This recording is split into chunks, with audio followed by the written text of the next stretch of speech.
पहले तो ये बताइए मुखिया बनने का मन कैसे बनाया? देखिए, मैं पटना में रह रहा था और वहाँ पे स्टूडेंट वगैरह को सबको मदद करता था। उन्हीं लोग के कहने पर उसके बाद फिर मैं जॉब करने के माध्यम से ही लखीसराय ज़िला आया और वहाँ से होते होते अपने गांव पे आया। और यहाँ की स्थिति को देखते हुए मुझे रुचि हुई कि यहाँ पे हम लोग को इस क्षेत्र में आना चाहिए, हम लोग की ज़रूरत है।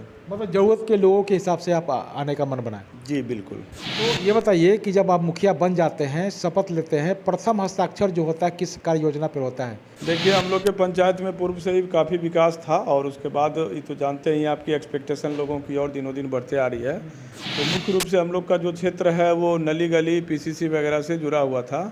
इसमें हम लोग सबसे अभी अग्रणी रूप में स्वच्छता अभियान को लेके किए हुए हैं, तो हम लोग उस पर ज़्यादा फोकस कर रहे हैं। देखिए, मैं पूर्व में भी कह रहा हूँ, मैं तो नहीं कहूँगा अपने विधायक जी को और सांसद महोदय को, लेकिन मुखिया जी सबसे ज़्यादा लोगों से जुड़े रहते हैं। इसलिए मैं तो चाहता हूँ कि सबसे ज़्यादा पेंशन की आवश्यकता, भत्ता की आवश्यकता और सुरक्षा की आवश्यकता जो है मुखिया जी को है और पंचायत स्तरीय जनप्रतिनिधि को होना चाहिए। तो इसको आप समझ लीजिए कि अब जनता के द्वारा जो यहाँ पे कार्य होना है वो नहीं होना है, सरकार का जो राजनीति सिद्ध होगा उसके अनुसार काम यहाँ होना। हम लोग को इसी तरह का गाइडलाइन मिल रहा है, जिससे हम लोग को काम करने में काफ़ी कठिनाइयों का सामना करना पड़ रहा है। और आपको बता देना चाहते हैं, इस बार सबसे लेटेस्ट में इस बार जो है सभी पंचायत को थीम दिया गया है कि इसी थीम में आपको काम करना है, ऊपर से मतलब स्ट्रिक्टली फॉलो करना है थीम पे। तो अब थीम पे काम करना है, आपके पंचायत में जो ज़रूरत है उस पे काम नहीं करना है। नमस्कार, मैं हूं संजीव कुमार और आप देख रहे हैं वेब समाचार। पूरे बिहार में पंचायत चुनाव हुए करीब करीब 1 साल का वक्त गुजर चुका है। विगत 1 वर्षों में जो वर्तमान के मुखिया हैं उनके द्वारा क्या कुछ डेवलपमेंट यानी विकास का काम किया गया और कुछ सुरक्षा को लेकर, अधिकार को लेकर और संविधान को लेकर के हम लोग बातचीत करेंगे। तो अभी हम लोग आए हुए हैं लखीसराय जिला में सूरजगढ़ा प्रखंड पड़ता है और पंचायत का नाम है रामपुर। और यहाँ के जो वर्तमान मुखिया हैं विक्रम जी हैं।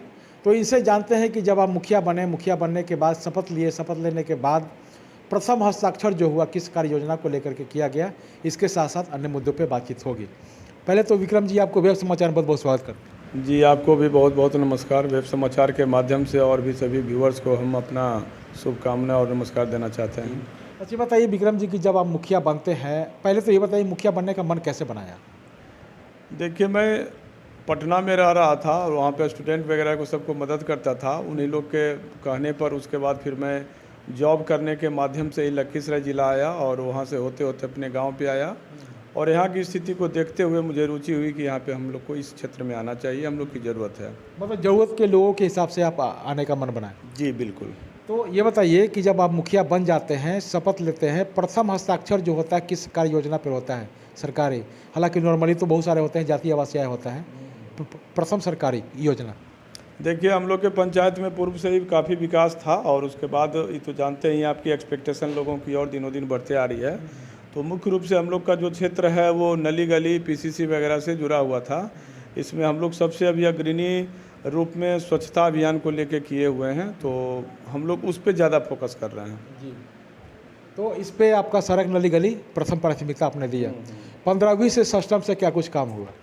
15वीं सष्टम से ही सब काम हो रहा है। मनरेगा की स्थिति तो काफ़ी जर्जर है। आपको बता दें कि लगभग 2.5-3 वर्षों से मतलब हम लोग का भी काफ़ी पेमेंट और पूर्व से भी जो मुखिया जी काम कराए थे उसमें मटेरियल का पेमेंट नहीं हो रहा है। तो मनरेगा की स्थिति तो जर्जर है।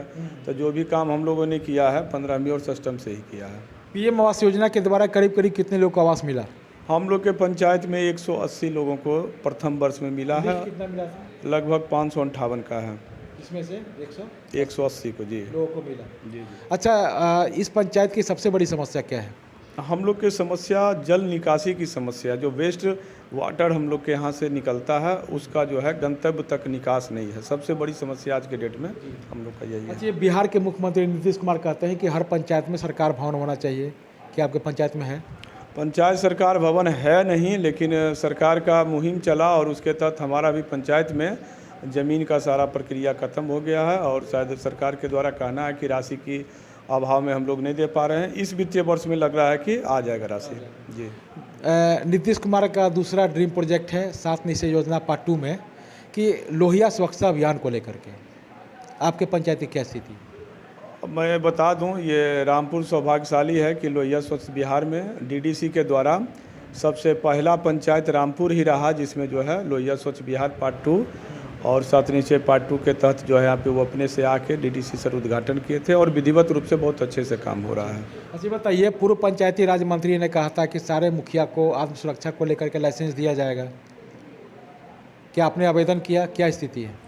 देखिए, आवेदन क्या करें, पूर्व से जो आवेदन है वही सॉर्ट आउट नहीं हो रहा। हम तो मुखिया संघ के अध्यक्ष भी हैं सूरजगढ़ा प्रखंड के, तो इस पर काफ़ी चर्चा होते रहती है।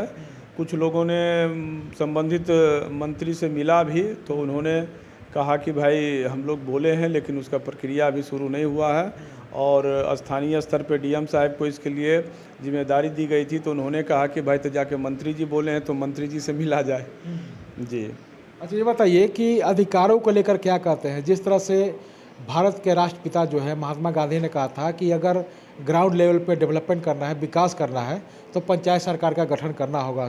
सरकार का तो गठन हो गया, लेकिन उनके अधिकारों से वंचित किया जा रहा है मुखिया को। देखिए, मैं आपके चैनल के माध्यम से ये बताना चाहता हूँ अपने सभी पदाधिकारी को, सरकार को और हमारे जितने भी आम जनता हैं, निश्चित रूप से कहीं ना कहीं से ग्राम पंचायत के प्रतिनिधि सभी लोगों से जुड़े रहते हैं, यहाँ के सभी छोटी मोटी बातों से अवगत रहते हैं। तो मैं चाहता हूँ, सरकार को आग्रह करता हूँ कि आप ग्राम स्तर पर जो भी जनप्रतिनिधि हैं उनको पावर दीजिए, उनको सुरक्षा दीजिए और उनकी बातों को देखिए। अगर यहाँ ग्राम सभा या आम सभा आप लोग कहते हैं करने के लिए, तो इसको प्राथमिकता दीजिए और इसको महत्व दीजिए। जी। महत्व देने की बात कहते हैं तो आप मुखिया संघ के अध्यक्ष भी हैं। जब पूरे देश में आज़ादी का अमृत महोत्सव मनाया जा रहा है, one nation one ration card का प्रावधान हो चुका है, वन नेशन वन पेंशन पे चर्चा हो रहा है, तो जब कानून एक है, संविधान एक है, तो फिर अधिकारों में भेदभाव क्यों?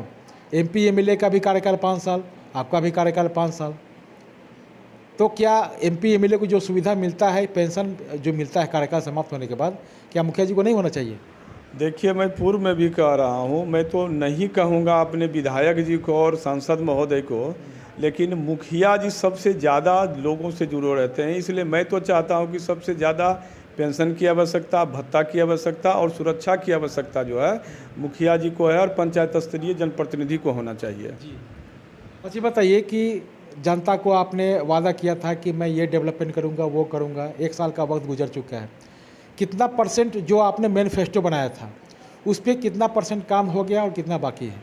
देखिए, मैनिफेस्टो जो है हम लोग पूरा नहीं कर पाएंगे, क्योंकि प्रत्येक पंचायत का जो है अपना समीकरण होता है, राजनीति का, सामाजिक का और आर्थिक स्थिति का।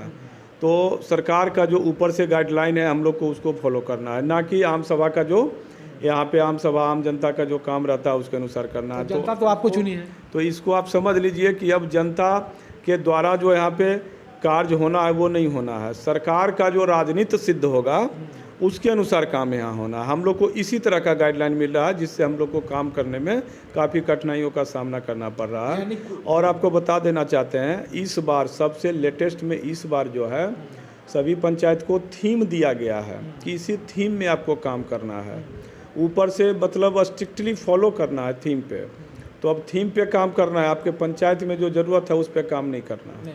मतलब जनता आपको जिताते हैं कि हमें ये चाहिए वो चाहिए, केवल अब चुनावी वादे रह जाएंगे और सरकार की जो भी योजनाएं हैं वो अब धरातल पे उतारना है, यानी मुखिया का यहाँ पे कोई रोल नहीं है, केवल स्टाम्प रह जाएगा। स्टाम्प हैं और सरकार का ढाल है, सरकार का किसी को शिकायत नहीं करना है, मुखिया जी का शिकायत करना है कि मुखिया जी ये नहीं किए, मुखिया जी ये नहीं किए। और सरकार जो है बस स्टेज पर से बढ़िया बढ़िया प्रवचन करेंगे और अपने सुरक्षित भी रहेंगे, बदनाम भी होंगे मुखिया जी, काम भी करेंगे मुखिया जी, सब कुछ मुखिया जी करेंगे। नहीं, पहले कबीर अंत्येष्टि में होता था कि भाई मुखिया जी के पास कोई आ गया तो वो दे देते थे, लेकिन अब अधिकारों में भी अब बहुत सारे अधिकार जो हैं छिन गया है। देखिए, बताते हैं अधिकार की जहाँ तक बात करते हैं, इसमें देखिए काम जो है बिहार में थोड़ा सा ज़्यादा होने लगा है, तो सबको सिस्टमेटिक करना ज़रूरी है। और दूसरे राज्य की तुलना में हमारा राज्य जो है थोड़ा सा तकनीकी रूप से पिछड़ा था, लेकिन आज के डेट में आपको बता दें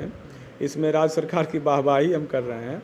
सही मामले में आज के डेट में प्रत्येक काम जो है बिहार सरकार का ऑनलाइन है और सिस्टमेटिक है। तो हमको लगता है कि अगर काम की अधिकता होती है तो सिस्टमेटिक तो होना ज़रूरी है। और कबीर अंत्येष्टि योजना में सिस्टम बहुत अच्छा है, भले मुखिया जी उसमें ध्यान नहीं दे रहे हैं और पंचायत सचिव। आप जो है बस संबंधित पेपर को बीडीओ साहब से साइन करा के ऑनलाइन करा दीजिए, पंचायत के खाता में 5 आदमी का पैसा आ जाता है, फिर आप देते रहिए। मनरेगा के बारे में क्या बोलेंगे? मनरेगा की स्थिति जर्जर है और हम लोग आपस में चर्चा कर रहे हैं कि मनरेगा के लिए जो है एक मुहिम हम लोग सभी पंचायत के मुखिया छेड़ें, क्योंकि बहुत ही समस्या गड़बड़ है। और आपको पता होना चाहिए कि भारत की और बिहार की जनता लगभग आप जानते हैं कि 80% जनता है ग्रामीण, जो है सब ग्रामीण एरिया में रहते हैं। और ग्रामीण एरिया में रहते हैं मतलब कि खेती और उससे जुड़ा हुआ काम होता है, और मनरेगा जो है उसी से जुड़ा हुआ काम है, रोजगार देने का काम है। लेकिन मनरेगा बंद की स्थिति में है तो हम कभी आशा नहीं लगा सकते हैं। निश्चित रूप से मजदूर का जो है पलायन होना एकदम निश्चित है बिहार से। जी, तो आपने सुना कि जिस तरह से विक्रम जी हैं रामपुर पंचायत के मुखिया हैं, सूरजगढ़ा जो है प्रखंड पड़ता है, तो इनका कहना है कि सरकार की बहुत सारी योजनाएं हैं जो बेहतर है और कई योजनाओं पे सरकार को पुनः विचार करने की आवश्यकता है। जब जनता ने इनको 5 वर्षों के लिए मौका दिया है तो निश्चित तौर से डेवलपमेंट को लेकर, विकास को लेकर काम करना होगा। अब इन्हीं तमाम मुद्दों को लेकर के मैं बता दूं कि 16 मार्च को सारे जो बिहार के मुखिया हैं, 16 मार्च को इन लोगों ने धरना प्रदर्शन किया था, चाहे वो मनरेगा का मामला हो, प्राइवेट एजेंसियों को जो स्ट्रीट लाइट दिया जा रहा है, या बहुत सारी योजनाएं हैं जो प्राइवेट हाथों में दिया जा रहा है। तो कहीं ना कहीं मुखिया के जो अधिकारों के साथ जो हनन हो रहा है, इन्हीं तमाम मुद्दों को लेकर के सारे मुखिया लोग जो है एकजुट हो रहे हैं और 16 मार्च को जो है पहला आगाज़ हुआ है। हालांकि कई मुखियाओं से मैंने बातचीत किया और उन्होंने कहा कि अगर मुखिया जी के अधिकार को अगर नहीं दिया गया तो निश्चित तौर से जो 2024 का जो चुनाव होगा, निश्चित तौर से उस समय सबक सिखाने का काम करेंगे। तो चलते हैं अब दूसरे प्रखंड में, दूसरे पंचायत में, वहाँ के जो जनप्रतिनिधि हैं उनसे जानते हैं कि उनके द्वारा क्या कुछ डेवलपमेंट यानी विकास का काम किया गया है और आगे की क्या रणनीति है। तो वहाँ बिंदु पर उससे बातचीत होगी। अपना व्यव समाचार में समय दिया, इसके लिए बहुत बहुत धन्यवाद। जी धन्यवाद।